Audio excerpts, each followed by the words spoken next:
сме наопаки конкурса в частта, в която да дадем възможност на главните герои на нашето събитие, сомелиерите, да се изявят максимално добре.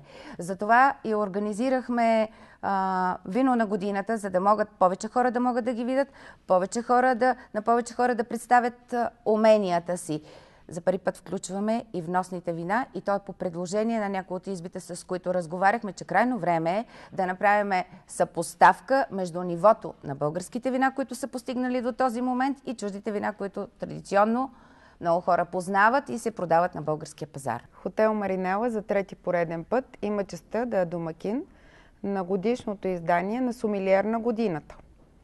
За нас е чест, че сме домакини на толкова добър формат, който дава изцяло новите тенденции в културата на виното и на потреблението на виното и създава за нас нови възможности да опознаем вкуса на потребителя.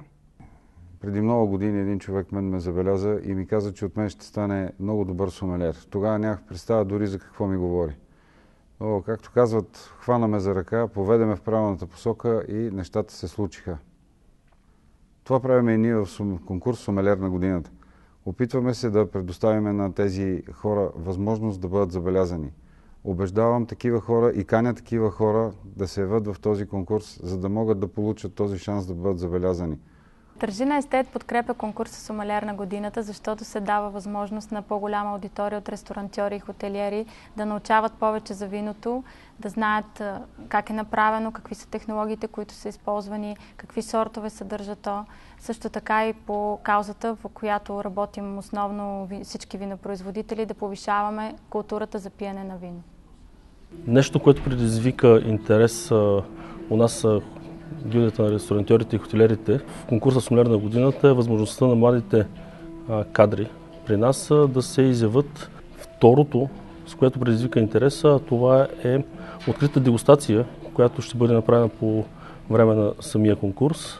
Третото, с което всъщност предизвика интерес, това е вино на годината, където ще могат младите сомелиери да дегустират и да оценят кое вино е номер 1 за сезона 2016.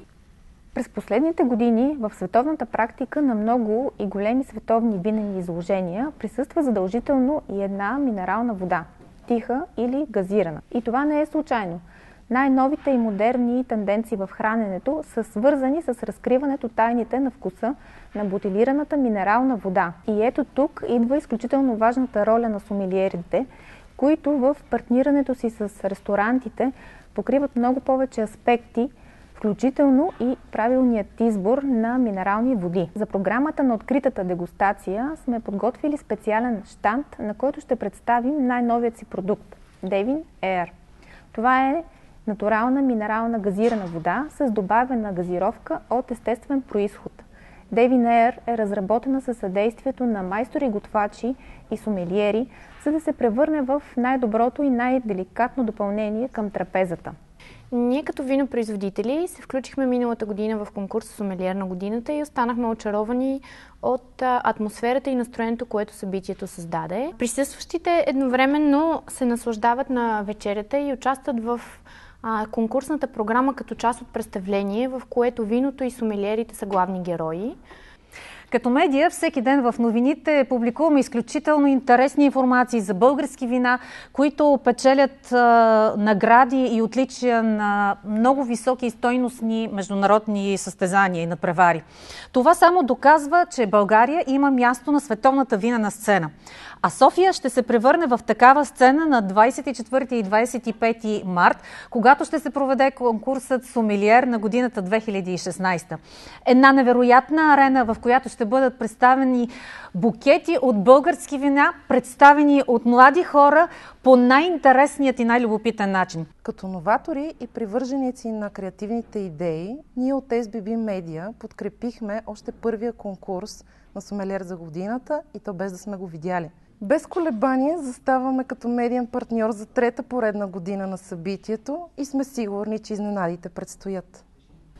Съдбата ме срещна с организаторите на конкурса още на първото му издание през февруари 2014 година в София. От тогава са проведени 12 регионални и 2 национални конкурса, от които съм пропуснал най-много 2. Станах винолюбител и Моето постоянно присъствие на винените вечери на сомелиер на годината ми донесоха една прекрасна награда, която аз много ценя, а именно винолюбител на 2015 година. Аз бях поканен за водещ заедно с Стефан миналата година в Бургас на Tasty Summer. Тогава видях сомелиерите в светлина, която преобърна наопаки представата ми за скучни мъже, които говорят само за вино. Те направиха истинско тридневно представление и веднага ме превърнаха в техен голям почитател. Сега обаче ни предстои финала на сомелиер на годината и нашата задача е да подкрепяме финалистите и претендентите за титлата. Вече знам сценария и няма търпение да дойде датата 25 марта.